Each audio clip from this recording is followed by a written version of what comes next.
Merry Christmas. We finally got here. Sometimes Advent feels like it drags on and on and on.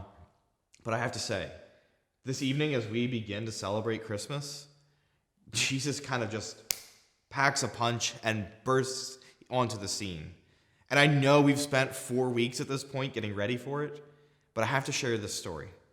So the gospel that we have here at Midnight Mass is that the shepherds are in the field. They're in the field, and all of a sudden, out of nowhere, this angel, the archangel Gabriel, appears in the middle of the field, and his very first words are, "Do not be afraid." Now, several years ago, when I was still in seminary, I was on a silent retreat, and one of the gospels that we were supposed to pray with was this. So in the throes of silent retreat, I was finally able to pray.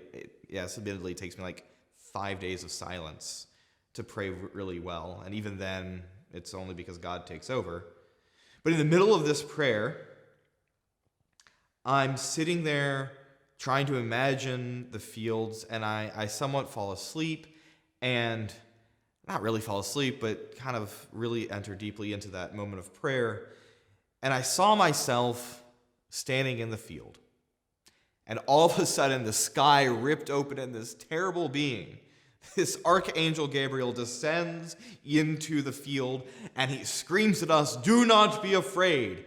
And my reaction was to grab a sheep and hurl it at Gabriel because of this absurd scene, of this absurd message. I know it's a funny story. It's kind of weird that that's who I am in prayer, but that's who we are. I mean, if you're snarky in life, you're snarky in prayer, and God knows that, and that's how he reaches out to us, and I'm sure that's why this prayer happened the way that it did. But every time we get to Christmas, I kind of am brought back to that experience of prayer, even though that was 10 years ago now. It was 10 Christmases ago. And the reality for me is that this gospel of this absurd image of Gabriel just inserting himself dramatically into the field, that's actually what Christmas is.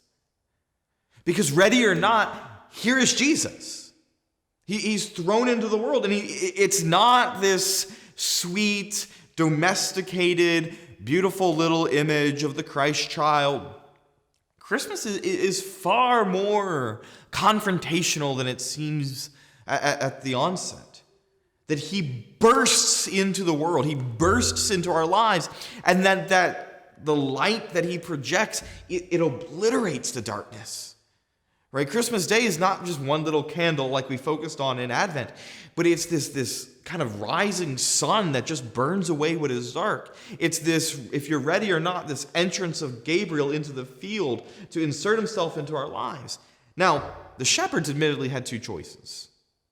The shepherds could look at Gabriel, throw a sheep like I would, and run away, or they could take what awesomeness they were seeing.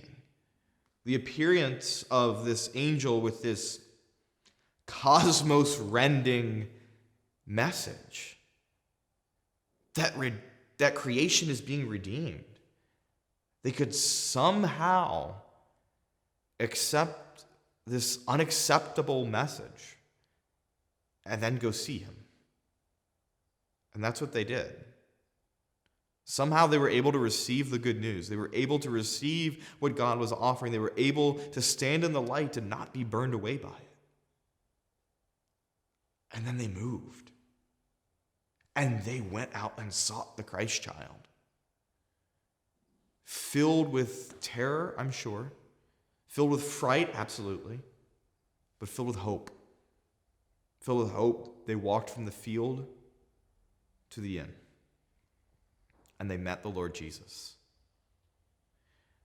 As the Lord bursts forth into his world this evening, this day, this season, respond to his message.